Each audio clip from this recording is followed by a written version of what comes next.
আজ 7ই জুন রবিবার। দেখে নিন আজকের বাছাই করা সব গুরুত্বপূর্ণ খবর। শুরুতেই হেডলাইন্স। মোহামেডান স্পোর্টিং এ সভাপতি হলেন হুমায়ুন কবির, সরে দাঁড়ালেন আমির উদ্দিন ববি।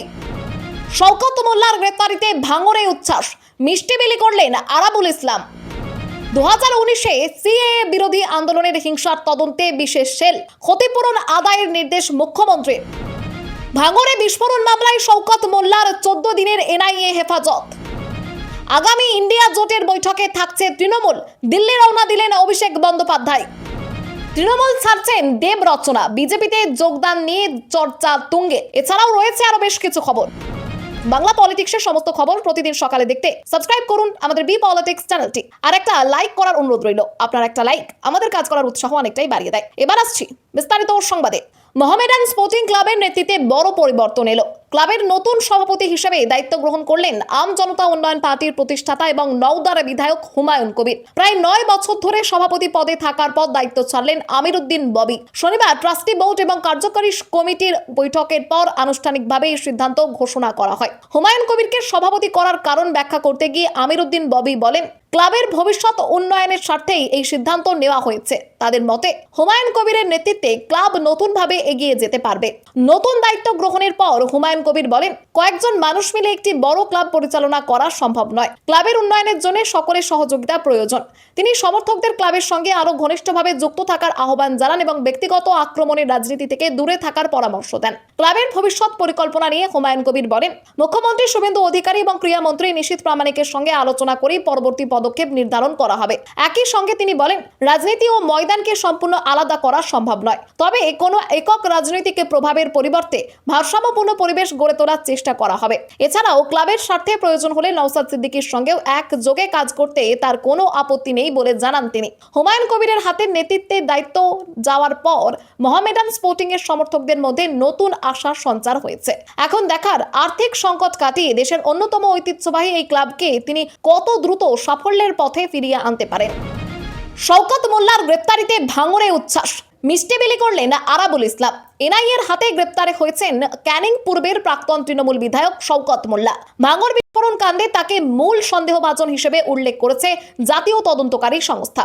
শনিবার সকালে এনআইএ একটি বিবৃতি জারি করার পর গ্রেপ্তারির খবর ছড়িয়ে পড়তেই ভাঙড় সহ দক্ষিণ 24 পরগনার বিভিন্ন এলাকায় উচ্ছ্বাসের পরিবেশ তৈরি হয়। আইএসএফ কর্মীদের আবির খেলতে, ডিজে বাজিয়ে নাচতে এবং বিধানসভা নির্বাচনের আগে শওকতের নামে প্রকাশিত মাতচোর গান বাজাতে দেখা যায়। শওকতের গ্রেপ্তারিতে আইএসএফ নেতা আরাবুল ইসলামও আনন্দ প্রকাশ করেন। তিনি নিজে হাতে এলাকার মানুষদের মিষ্টি বিলি করেন এবং বলেন, শওকত মোল্লাকে এনআইএ গ্রেপ্তার করে একদম ঠিক কাজ করেছে।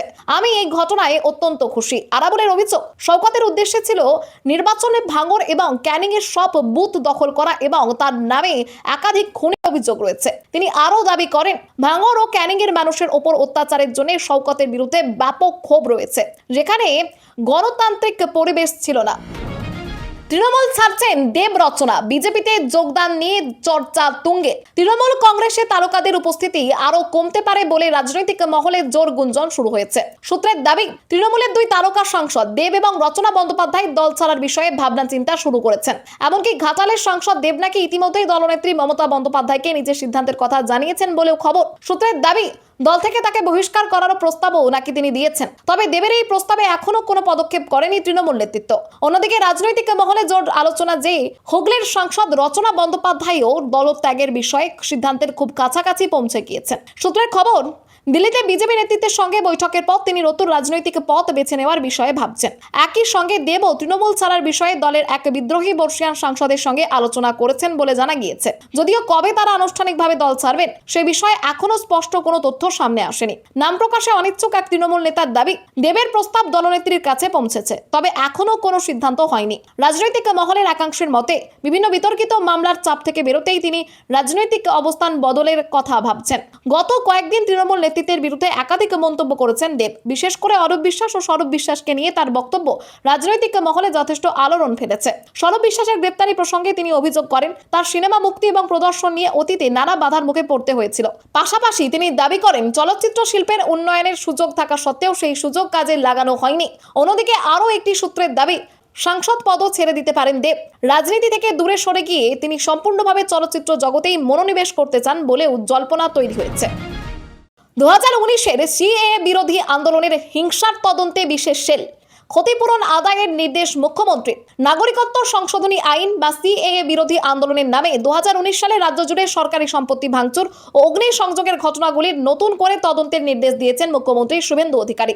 এই বিষয়ে রাজ্য পুলিশের ভারপ্রাপ্ত ডিরেক্টর জেনারেল সিদ্ধনাথ গুপ্তকে প্রয়োজনীয় পদক্ষেপ করতে বলা হয়েছে। প্রশাসনিক সূত্রে জানা গিয়েছে, ওই সময় দায়ের হওয়া সমস্ত অভিযোগ খতিয়ে দেখতে রাজ্য পুলিশের একটি বিশেষ সেল গঠন করা হবে, যার প্রধান কার্যালয় থাকবে ভবানীপুরে। পুরনো অভিযোগগুলি পুনরায় পর্যালোচনা করে অভিযুক্তদের বিরুদ্ধে নতুন করে আইনি ফাইল তৈরি করা হবে। ট্রেন এবং রেল স্টেশনে অগ্নিসংযোগ এবং লুটপাটের মামলাগুলির তদন্তে জিআরপি এবং রেল পুলিশের সহযোগিতাও নেওয়া হবে।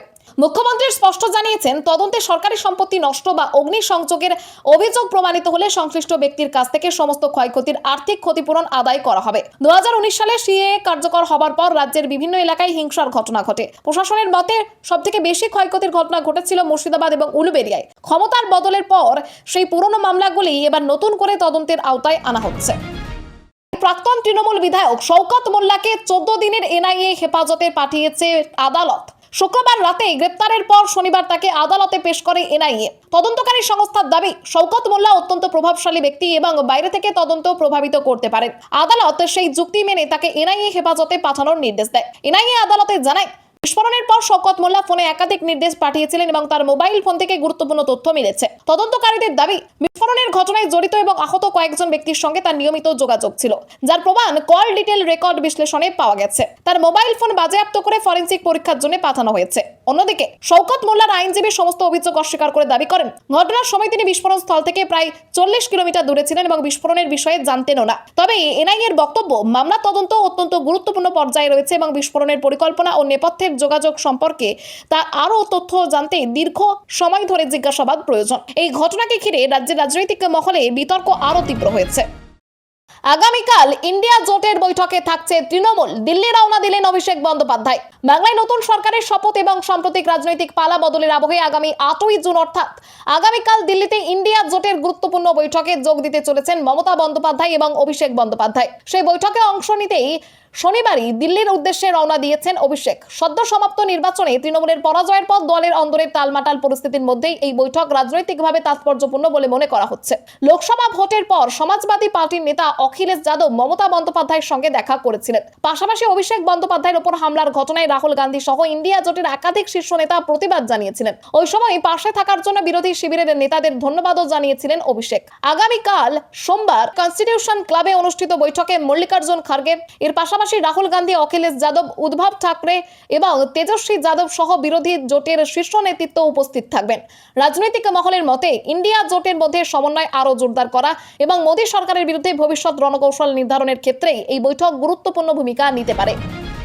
পশ্চিমবঙ্গে শিল্প বিনিয়োগে নতুন জোট, লারসেন টিউব্রো ও আদানি গোষ্ঠীর সঙ্গে বৈঠকে মুখ্যমন্ত্রী।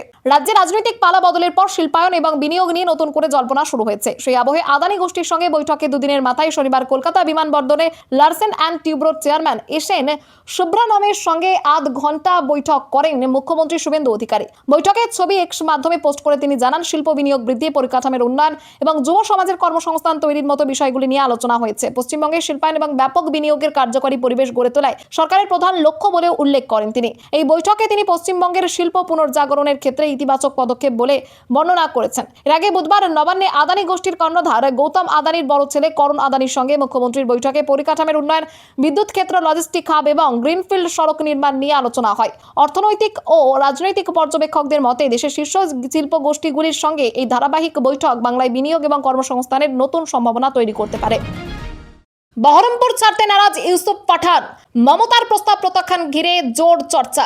বহরমপুর লোকসভা আসনকে কেন্দ্র করে তৃণমূল অন্দরে নতুন রাজনৈতিক জল্পনা শুরু হয়েছে। দলীয় সূত্রে খবর, প্রাক্তন মুখ্যমন্ত্রী তথা তৃণমূল সুপ্রিমো মমতা বন্দ্যোপাধ্যায় বর্তমান সাংসদ ও প্রাক্তন ক্রিকেটার ইউসুফ পাঠানকে পদত্যাগ করার অনুরোধ জানিয়েছিলেন। তার পরিকল্পনা ছিল উপনির্বাচনের মাধ্যমে বহরমপুর থেকে সাংসদ হয়ে সংসদে যাওয়া। তবে সেই প্রস্তাব সরাসরি প্রত্যাখ্যান করেছেন ইউসুফ পাঠান বলে জানা গেছে।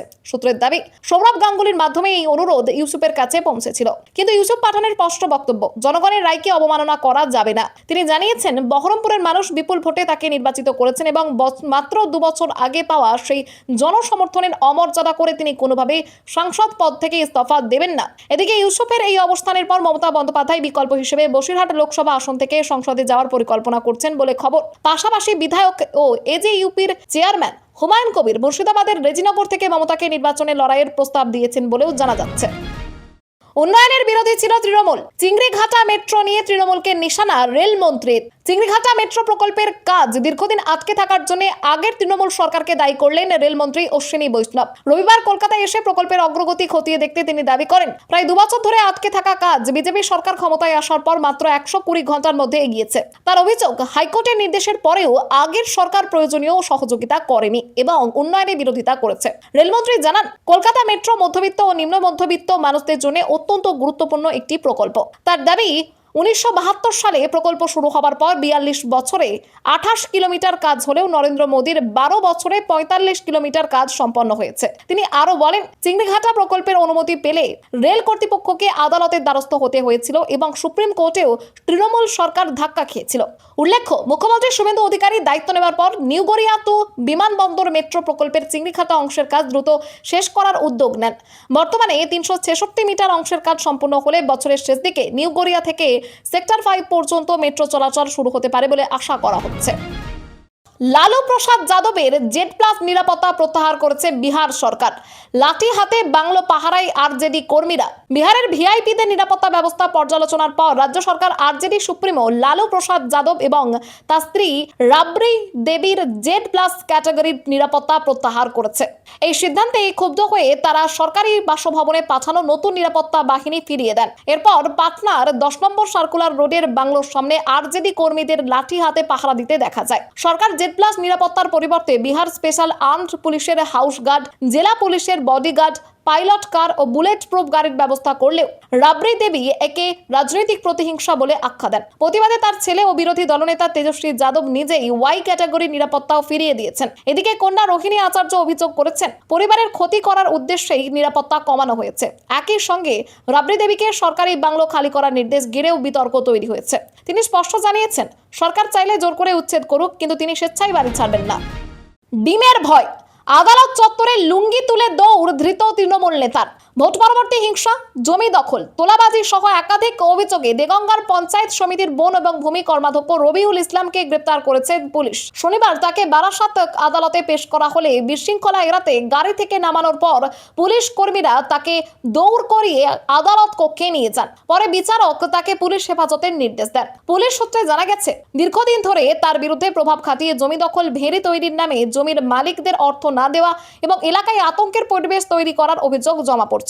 এছাড়া 2021 সালের বিধানসভা এবং 2024 সালের লোকসভা ভোট পরবর্তী রাজনৈতিক সন্ত্রাসের ঘটনাতেও তার নাম জড়িয়েছে। রাজ্যে পালা বদলের পর তার বিরুদ্ধে একের পর এক অভিযোগ সামনে আসে।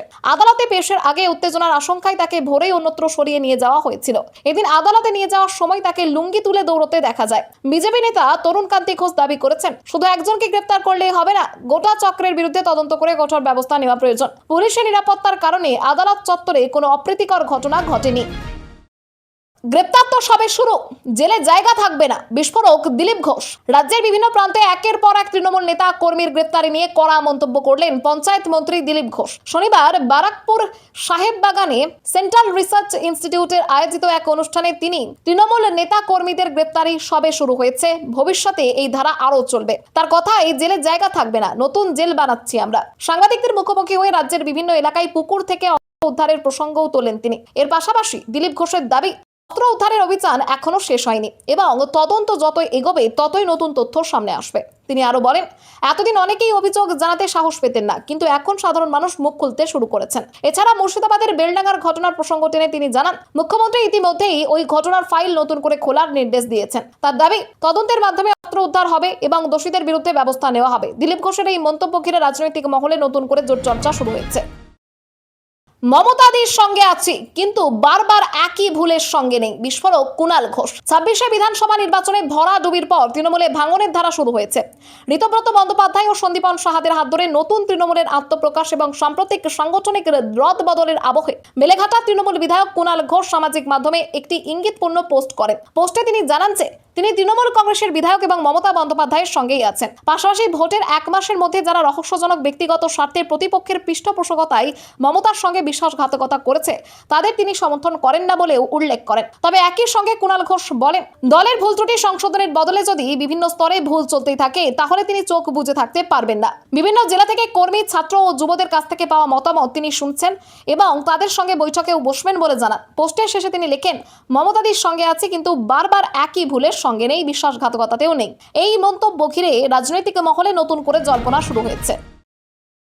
খোদ এমএলএর অফিসে কন্ডম, চলল তুমুল বিতর্ক। পূর্ব বর্ধমানের খণ্ডঘোষে তৃণমূল বিধায়ক নবীন বাগের কার্যালয় ও বাসভবন ঘিরে শনিবার বিক্ষোভ দেখান বিজেপি কর্মীরা। তাদের দাবি, বিধায়কের কার্যালয় এবং সংলগ্ন গুদাম থেকে সাদা থান কাপড়, কন্ডমের প্যাকেট, আমফানের সময়কার ত্রিপল সহ বিভিন্ন ত্রাণ সামগ্রী উদ্ধার হয়েছে। এই ঘটনাকে কেন্দ্র করে এলাকায় উত্তেজনা ছড়িয়ে পড়ে এবং বিধায়ককে গ্রেপ্তারের দাবিও ওঠে। বিজেপির অভিযোগ, সাধারণ মানুষের জন্য বরাদ্দ সরকারি ত্রাণ সামগ্রী ও ত্রিপল অবৈধভাবে মজুদ রাখা হয়েছিল। পাশাপাশি কার্যালয়ে সাদা থান কাপড় পাওয়াকে কেন্দ্র করে বিজেপির মহিলা মোর্চা এবং যুব মোর্চার প্রতিনিধিরা দাবি করেন, বিজেপি কর্মীদের ভয় দেখানো এবং তাদের বিরুদ্ধে ষড়যন্ত্রের ইঙ্গিত এতে রয়েছে। কন্ডমের প্যাকেট উদ্ধারের ঘটনাও গেরুয়া শিবিরের ক্ষোভ আরও বাড়িয়েছে। ঘটনাস্থলে পুলিশ পৌঁছে উদ্ধার হওয়া সামগ্রী নিজেদের হেফাজতে নেয়। বিজেপি নেতা কৃষ্ণকান্ত হালদার এবং আনন্দ সাঁতরা বিধায়কদের বিরুদ্ধে কড়া অভিযোগ তুলে তার গ্রেপ্তারের দাবি জানিয়েছেন। তবে এই বিষয়ে বিধায়ক নবীন বাগের কোনো প্রতিক্রিয়া এখনো পর্যন্ত পাওয়া যায়নি। শিক্ষামন্ত্রীর পদত্যাগ না হওয়ায় দেশজুড়ে আন্দোলনের প্রস্তুতি, বিতর্কে ককরোচ জনতা পার্টি। পরীক্ষা সংক্রান্ত একাধিক বিতর্ক ও কেলেঙ্কারির প্রতিবাদে কেন্দ্রীয় শিক্ষামন্ত্রী ধর্মেন্দ্র প্রধানের পদত্যাগ দাবি করে ব্যঙ্গাত্মক রাজনৈতিক সংগঠন ককরোচ জনতা পার্টি একটি কড়া সময়সীমা বেঁধে দিয়েছিল। সংগঠনের প্রতিষ্ঠাতা অভিজিৎ দীপকে ঘোষণা করেছিলেন, শনিবার বিকেল 5টার মধ্যে পদত্যাগ না হলে দেশজুড়ে আন্দোলন শুরু হবে। নির্ধারিত সময় পেরিয়ে গেলেও সরকারের পক্ষ থেকে কোনো প্রতিক্রিয়া না আসায় এবার একাধিক শহরে বিক্ষোভ কর্মসূচির প্রস্তুতি শুরু হয়েছে। দিল্লির যন্তর মন্তরে আয়োজিত বিক্ষোভে অভিজিৎ দীপকে আগামী 1 সপ্তাহ ধরে দেশব্যাপী আন্দোলন চলবে এবং আগামী শনিবার আবারও একটি বড় সমাবেশ করা হবে বলে জানান।